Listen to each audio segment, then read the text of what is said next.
Bismillahirrohmanirrahim. Assalamualaikum warahmatullahi wabarakatuh. Alhamdulillahirabbil alamin wa bihi nasta'inu ala umuri dunya wa din asholatu wassalamu ala asrofil mursalin wa ala alihi wa sahbihi ajmain amma ba'du.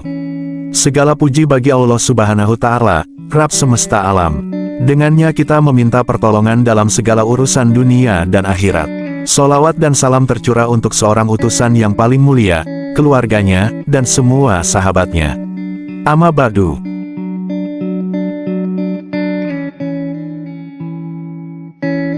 Kelahiran Nabi Ibrahim. Nabi Ibrahim lahir di kota Ur, sebuah wilayah yang berada di Kekaisaran Babilonia, sekarang Irak sekitar 2000 tahun sebelum Masehi. Ayahnya bernama Azar, dalam beberapa sumber disebut Tarikh, seorang pembuat dan penyembah berhala yang dihormati di kerajaan Raja Namrud. Pada masa itu, masyarakat Babilonia menyembah berbagai berhala, benda langit seperti matahari dan bulan, serta menganggap Raja Namrud sebagai dewa. Ketika Nabi Ibrahim masih dalam kandungan, Raja Namrud mendapat ramalan dari para ahli nujum bahwa akan lahir seorang laki-laki yang akan menghancurkan kekuasaannya dan menentang penyembahan berhala. Karena takut akan kehilangan tahtanya, Namrud memerintahkan agar setiap bayi laki-laki yang lahir dibunuh. Untuk menyelamatkan anaknya, ibu Nabi Ibrahim melahirkan beliau di dalam sebuah gua tersembunyi. Di sana, Nabi Ibrahim tumbuh dengan cepat, bahkan dalam beberapa bulan sudah seperti anak kecil berusia beberapa tahun. Setelah merasa cukup aman, ibunya membawa Ibrahim pulang ke rumah.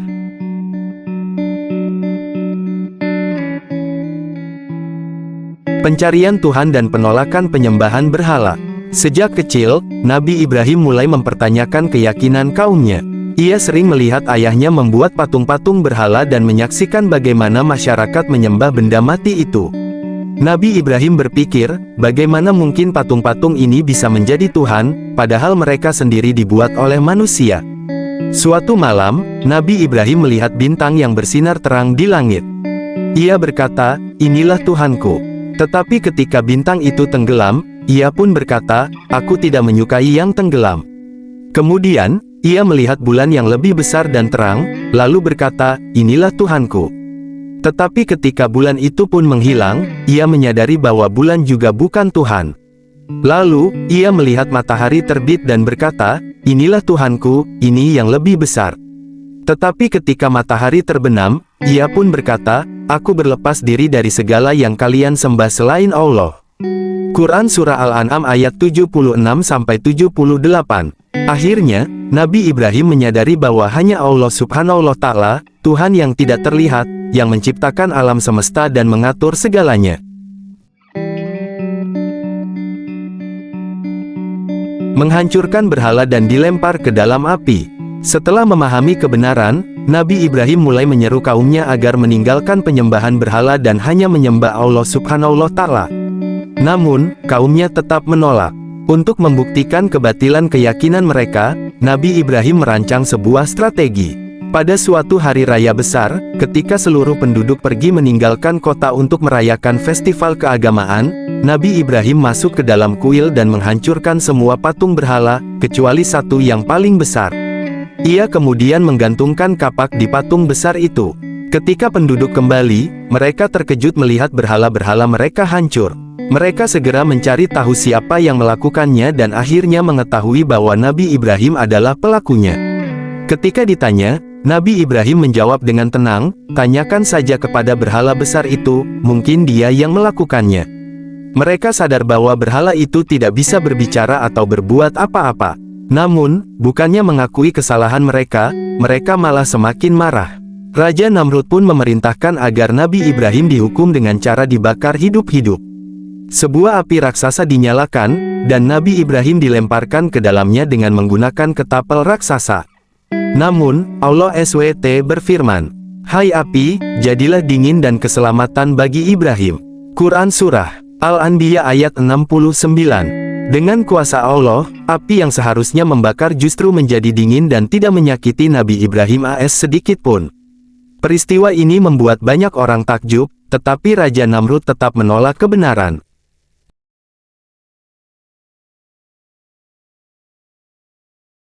Perjalanan hijrah dan dakwah Nabi Ibrahim. Setelah kejadian tersebut, Nabi Ibrahim memutuskan untuk meninggalkan Babilonia dan berhijrah ke berbagai tempat untuk berdakwah.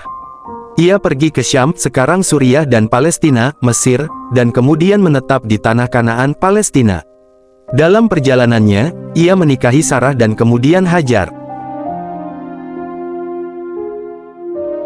Kelahiran Nabi Ismail dan perintah menyembelih anak.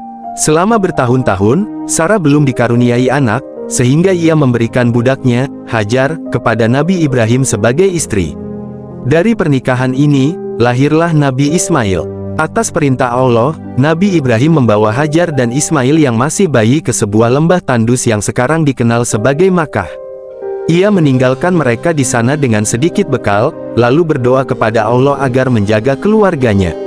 Setelah bekal mereka habis, Hajar mencari air ke sana kemari hingga berlari antara Bukit Safa dan Marwah sebanyak 7 kali.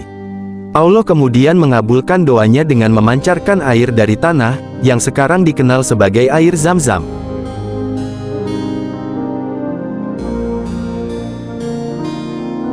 Pembangunan Ka'bah.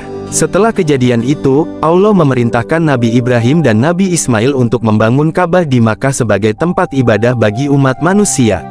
Mereka berdua mengerjakan pembangunan Ka'bah dengan penuh ketakwaan, seraya berdoa, "Ya Tuhan kami, terimalah dari kami amal kami. Sesungguhnya Engkaulah yang Maha Mendengar lagi Maha Mengetahui." Quran Surah Al-Baqarah ayat 127.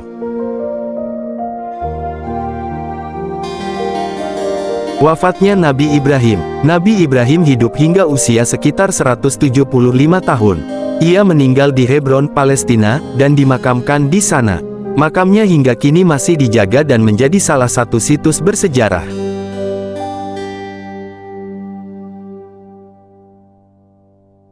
Kesimpulan, Nabi Idris adalah salah satu nabi yang memiliki keistimewaan luar biasa. Dari lahir hingga wafatnya, beliau dikenal sebagai seorang nabi yang penuh ilmu, kebijaksanaan, dan ketakwaan. Beliau tidak hanya membimbing umatnya dalam hal keimanan, tetapi juga memperkenalkan berbagai ilmu yang membantu peradaban manusia. Allah mengangkat derajatnya dengan memberinya tempat yang tinggi di langit, sebuah tanda bahwa ketaatan dan kebajikan selalu berbuah kemuliaan.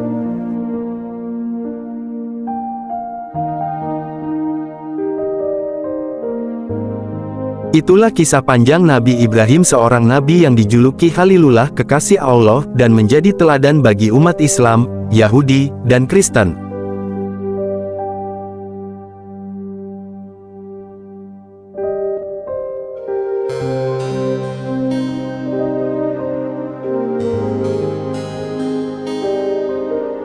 Terima kasih sudah tonton video ini. Semoga bermanfaat dan ambil hikmahnya. Assalamualaikum warahmatullahi wabarakatuh.